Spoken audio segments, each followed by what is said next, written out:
Hi, today on Nova Legends podcast, I have Coach Amanda Baker from Langley, state quarterfinalist on Friday's state tournament. And I haven't met Coach Amanda, and I'm excited to get to know you.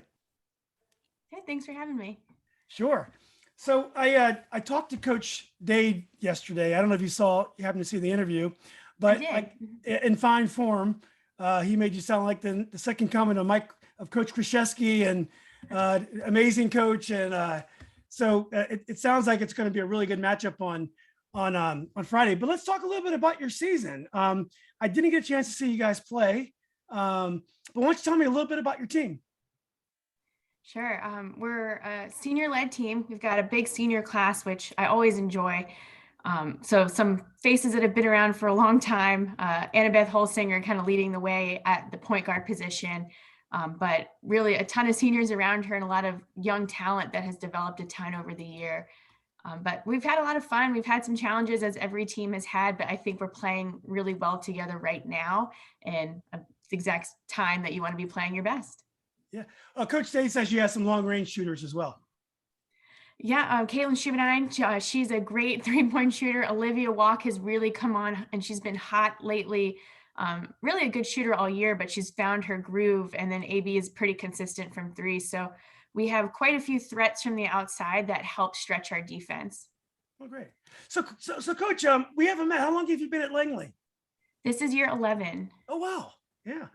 Where did you play? Did you play high school in the area, and did you play college in the area as well? I played at Forest Park under Christy Kelly, Sure. and then played at Mary Washington after that. Oh, okay, that's great. And is it true that you have a certain Duke player that on your coaching staff it helps you out? Sure. Yeah. Coach Buckley, his daughter actually came through the program. So that's kind of how he got linked up with me. And we've been working together for a long time. That's awesome. He was a member of the Duke's first national champions of Grand Hill. So that's actually really cool. So let's talk a little bit about the Liberty District. You guys, it's probably it was a tough district all year. You guys finished second in the district. Is that correct? That's correct. Yeah. So what was your season like? The regular season? I mean, Liberty is always challenging. Every game, you just know you're going to have to play your best basketball, and they definitely prepared us for postseason play. We played quite a few overtime games, tight games, lost a couple. So we learned a lot through district play, as we do every year. And Yorktown ended up winning. They had a fantastic season, and we had a chance to see them in the region tournament. So getting to see that quality team several times throughout the regular season and then postseason, it just helped us become a better team. Yeah, it is. Liberty's become tough in every sport, which is really cool. My son plays soccer for Yorktown. Okay. So we see those schools, and every matchup is great. The crowds are always fun. Lots of sarcastic kids up there with smart aleck remarks. But anyway, I remember seeing the regional brackets, and one game that I circled as a tough matchup was the Oakton game. So that game stood out as going to be a key matchup in the brackets. So tell us about the Oakton game. You just know anytime you're going to see Oakton, it's going to be tough. It doesn't matter who's on their roster. Obviously, they have a legendary coach over there with Coach Priester, and their defense is going to be solid, and they're going to figure out ways to win. And we knew that if we could get past that first round game, we had a pretty good chance at continuing on. So much focus was committed to making sure we were ready for that Oakton game. And luckily, we hit some big shots down the stretch and were able to pull away at the last second in that game. I would think I did see Oakton play twice this year. And from what I heard about Langley, I would think both teams so strong defensively. That was probably a really, I don't want to say a cautious game, but definitely a very low scoring game. Yeah, both of us like to control the ball, like to have long possessions where we're executing and running our stuff. And then on defense, we're very stingy. So the score was going to be low. I think both teams knew that going in, and taking care of the ball was going to be huge. And I think we ended that game with only like 4 turnovers, and that was exactly what we needed to do. That's amazing. 4 turnovers in a game is amazing. That's great. That's great coaching. And also, I guess, great ball handling as well. The bad news was you had to play Madison in the regional final, but the good news is you don't have to face them assuming you can get by the first round, you won't see them until the semifinals. So, what do you think about your matchup at? Well, let's talk about the regional final first. I understand, and I got there late, unfortunately, that it was a very tight game at the half, and I don't think Madison's been in a lot of close games, within the region this year.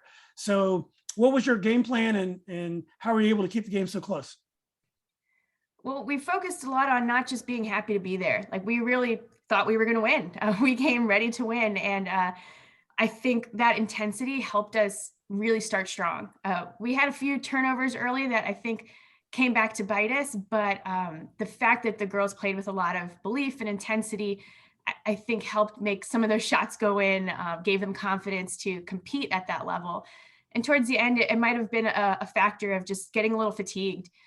Some of our legs were gone towards the end, and we were getting decent looks.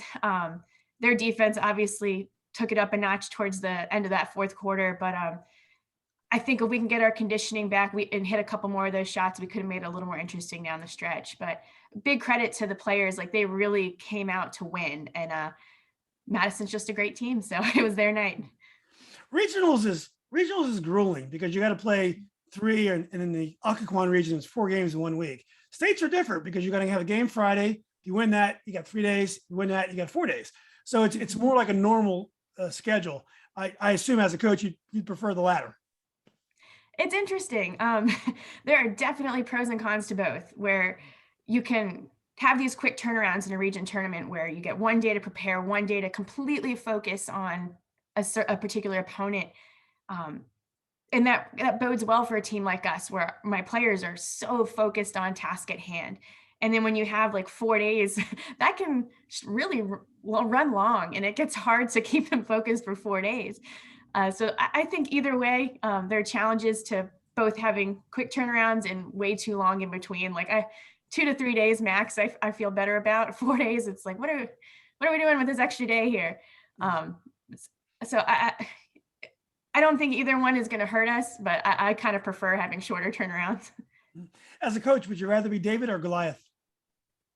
Oh, right now I like being Goliath, or I'm being David. Who's the one that's not? Was that a Freudian slip there? I don't know which one we are. Whoever the underdog is, I like being in that position right now. Yeah. It lets us play loose and have fun and not feel any extra pressure. So I like the position we're in right now, whatever the underdog is, if I say that correctly. Exactly. I'm a big believer in that. When you play teams that have been dominant, sometimes in a tournament, if the game stays close, then the advantage goes to the underdog, just because the underdog is more likely to have had closer games the rest of the year. And there's going to be pressure on a team when they're the favorite. So sometimes, if you're the underdog and you can keep that game close, things can happen. Mm-hmm. So, but anyway, let's talk about the state quarterfinal. It's my alma mater, Robinson. My sister was a star player there.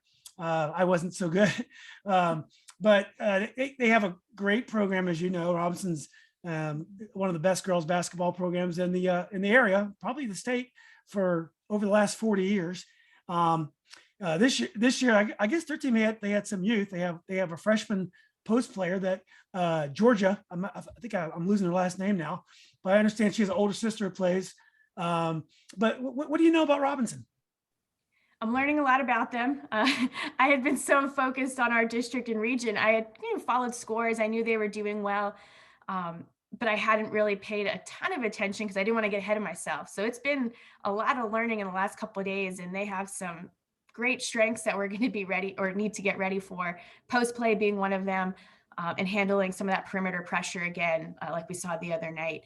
But I've known Coach Jade a really long time. We have strong Mary Washington ties. He sent a ton of point guards down there that I have become good friends with over the years. And all of them have spoken so highly of him that I have a lot of respect for what he's doing at Robinson. And obviously it's working, and they have a great team this year. Yeah. So you played at Forest Park. You guys probably were in some state tournaments, because Forest Park's always been a good program.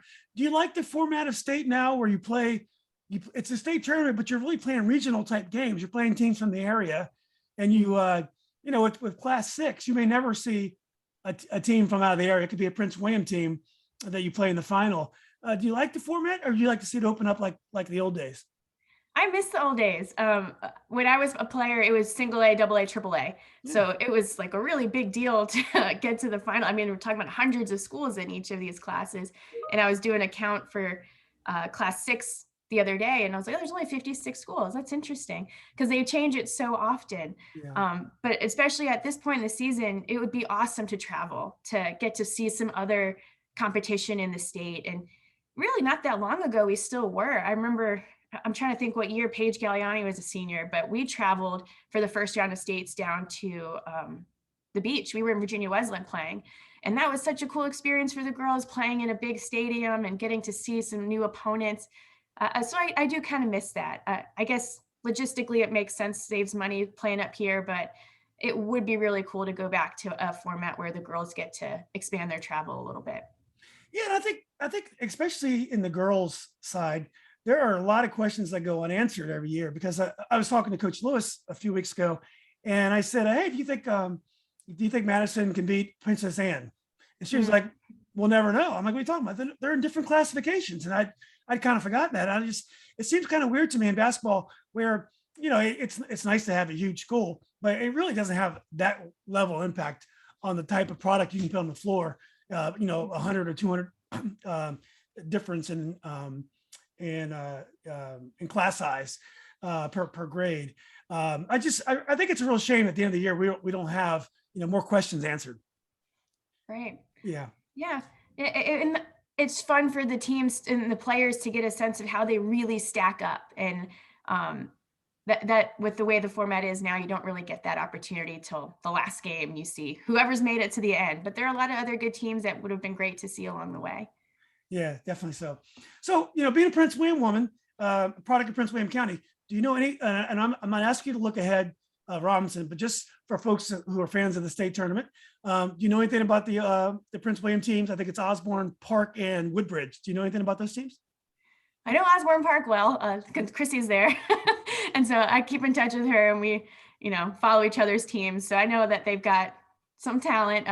Obviously returning not as many players from last year's state runner-up team, but Haley, I follow pretty closely and see that she's doing great.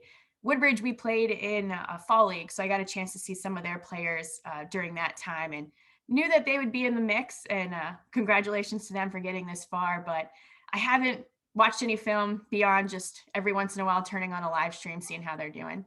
Right. But do you get a sense, at least by reputation, that the level of play there is as strong as it is up here? Oh yeah, definitely. Whoever faces one of those teams down the road, they're gonna have their hands full.